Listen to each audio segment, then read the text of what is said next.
افغانستان میں طالبان حکومت کا مقصد امن تھا، یہ مقصد پورا ہو گیا۔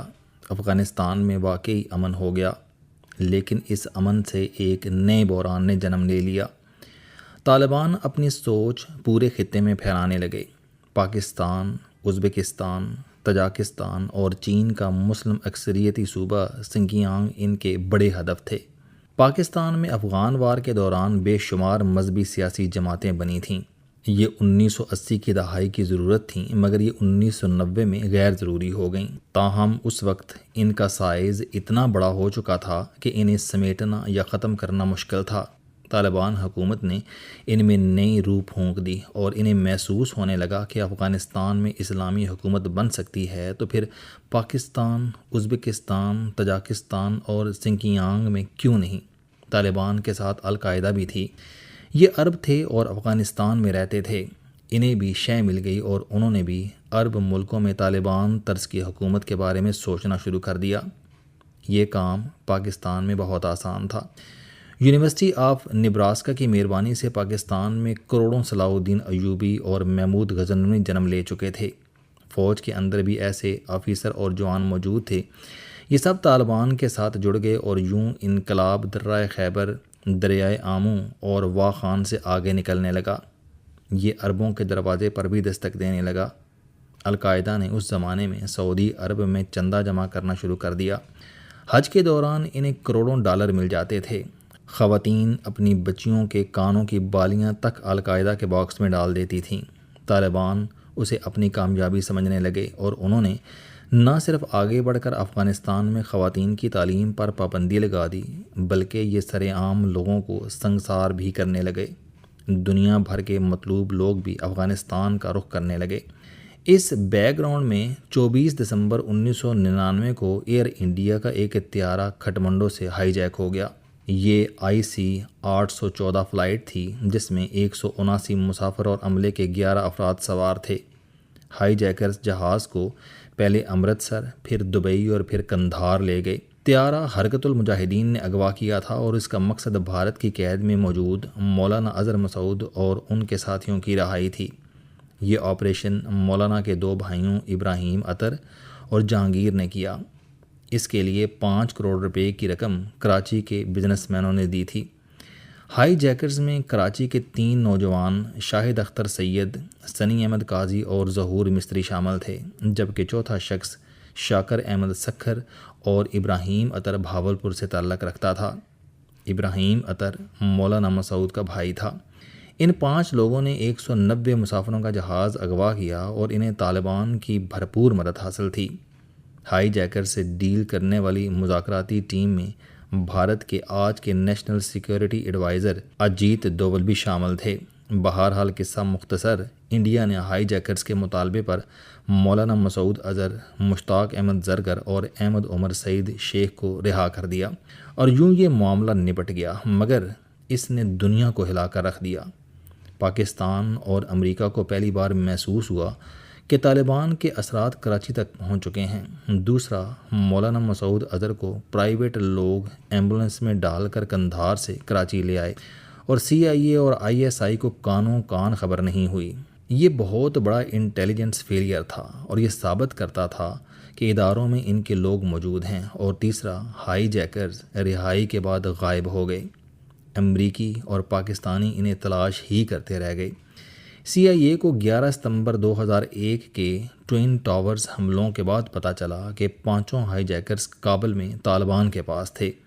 وہ پاکستان آئے ہی نہیں تھے اور انہوں نے بعد ازاں 9/11 کے ہائی جیکرز کو طیارے اغوا کرنے اور مسافروں کو قابو کرنے کی تکنیک سکھائی تھیں۔ وہ مہینوں اسامہ بن لادن اور القاعدہ کو ٹریننگ دیتے رہے۔ یہ انکشاف لرزہ خیز ثابت ہوا۔ طالبان صرف افغانستان تک محدود رہتے، یہ اپنا نظریہ دوسرے ملکوں میں سمگل نہ کرتے، یہ کراچی کے بزنس مینوں تک نہ پہنچتے، یہ ایئر انڈیا کی ہائی جیکنگ میں شامل نہ ہوتے، یہ ہائی جیکرز کو پناہ نہ دیتے، اور یہ اگر 9/11 میں ملوث نہ ہوتے تو دنیا شاید انہیں برداشت کر لیتی۔ لیکن جب ان کا ماڈل سرحدوں سے باہر نکلنے لگا اور یہ ہائی جیکنگ جیسی وارداتوں میں ملوث ہو گئے تو پھر یہ ناقابل برداشت ہو گئے۔ آپ اگر اس سیناریو کو ذہن میں رکھیں تو آپ کو میاں نواز شریف کی دوسری حکومت کی رخصتی اور جنرل پرویز مشرف کی آمد کی وجہ سمجھ آ جائے گی۔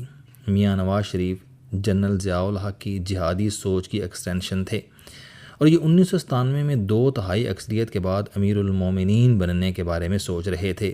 میاں صاحب نے 1998 میں ایٹمی دھماکے بھی کر دیے تھے، لہٰذا افغانستان میں طالبان، پاکستان میں آگے بڑھتی ہوئی طالبان سوچ، میاں نواز شریف کی 2/3 اکثریت اور اوپر سے ایٹمی طاقت، دنیا ڈر گئی اور اسے اب جنرل پرویز مشرف جیسا کوئی لبرل جنرل چاہیے تھا۔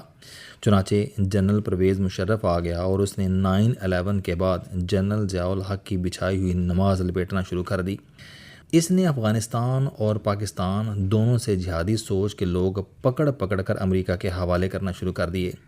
ہم اگر آج تجزیہ کریں تو ہمیں ماننا پڑے گا کہ جنرل ضیاء الحق کی جہادی اور جنرل پرویز مشرف کی لبرل دونوں سوچیں غلط تھیں، دونوں میں شدت تھی اور ہمارا معاشرہ دونوں کے لیے نہیں بنا۔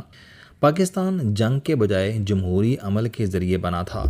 برصغیر کے مسلمان کسی حد تک جمہوریت پسند اور لبرل تھے۔ آپ اس کا اندازہ 2 حقیقتوں سے لگا لیجئے۔ ہندوستان کے مسلمانوں کی اکثریت سنی العقیدہ تھی، لیکن آل انڈیا مسلم لیگ کے پہلے صدر اسماعیلیوں کے مذہبی رہنما آغا خان سوم تھے اور یہ اس کے تا حیات صدر رہے۔ مسلم لیگ کے 80% قائدین اہل تشیع تھے اور انہوں نے سنی اکثریت کے لیے ملک بنایا، اور سنی مسلمان آج بھی ان کی تصویریں چومتے ہیں۔ علامہ اقبال اور قائد اعظم کے مسلک مختلف تھے، لیکن علامہ نے اس کے باوجود 1937 عیسوی میں خط لکھ کر قائد اعظم کو لندن سے واپس بلایا اور انہیں مسلمانوں کی قیادت کے لیے قائل کیا۔ لیکن جنرل ضیاء الحق نے ایسے لبرل جمہوری ملک کو جہادی سوچ میں دھکیل دیا جس نے ملک کی بنیادیں ہلا کر رکھ دیں۔ دوسری حقیقت، پاکستانی لبرل اور جمہوری ہونے کے ساتھ ساتھ معتدل مسلمان بھی ہیں۔ یہ جس طرح مذہبی شدت سے دور ہیں، یہ بالکل اسی طرح ایکسٹریم لبرلزم کے بھی خلاف ہیں۔ یہ مسجد میں تفرقہ اور نفرت پسند نہیں کرتے تھے اور کسی کو مسجد شہید بھی نہیں کرنے دیتے تھے، جبکہ جنرل مشرف جنرل ضیاء الحق کی مکمل ضد تھے۔ یہ ایکسٹریم لبرل تھے اور انہوں نے جہادی گود میں پلنے والے بچے کو ماں کی چھاتی سے کھینچ کر کلب میں کھڑا کر دیا۔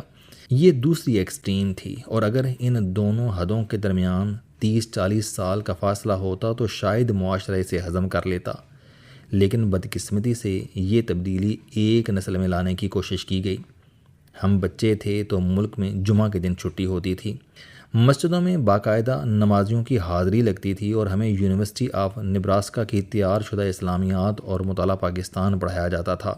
تعلیمی اداروں میں مذہبی جماعتیں بھی تھیں، اور جو اسٹوڈنٹ ان کی محفلوں میں نہیں جاتا تھا اسے پھینٹا لگایا جاتا تھا۔ لیکن ہم جب جوان ہوئے تو چھٹی اتوار پر شفٹ ہو گئی، جہاد کے ذکر پر پابندی لگ گئی، پولیس داڑھی والوں کو گرفتار کر کے تھانے لے جانے لگی، مسجدوں پر ریاستی حملے شروع ہو گئے، یہاں تک کہ لال مسجد کے خلاف فوجی آپریشن ہو گیا۔ لہٰذا میری نسل کنفیوز ہو گئی۔ میں آج بھی جنرل ضیاء اور جنرل مشرف کی سوچ کے درمیان پینڈولم بنا ہوا ہوں۔ میرا دل مذہبی اور دماغ لبرل ہے، اور میں روز ان دونوں کے درمیان توازن پیدا کرنے کی کوشش کرتا ہوں اور ناکام ہو جاتا ہوں۔ میں کیا کروں؟ میری پرورش اور پروفیشنل گروتھ دونوں ایک ہی ملک میں مختلف سوچ کے ساتھ ہوئیں، اور میں دونوں کے درمیان تقسیم ہو کر رہ گیا ہوں، اور یہ تضاد صرف مجھ تک محدود نہیں۔ ہماری ریاست افغانستان اور مدارس بھی اس عمل سے گزر رہے ہیں۔ ہم کبھی افغانستان کے لیے جہادی فیکٹری تھے، پھر ہم ان کے دشمن ہو گئے، ہم پھر ان کے دوست بنے، اور ہم اب ایک بار پھر ان کے دشمن بن گئے ہیں۔ سوچ کی اس شفٹنگ نے پورے خطے کو ہلا کر رکھ دیا۔ میں اگر آج اس کا تجزیہ کروں تو مجھے اس کا ذمہ دار صرف ایک ملک ملتا ہے، اور اس کا نام امریکہ ہے۔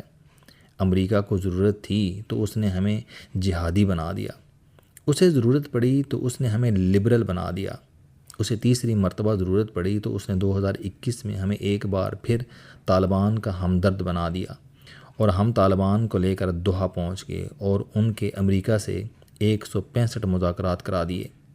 ہم نے انہیں امریکہ کے حکم پر ایک بار پھر افغانستان کے تخت پر بٹھا دیا۔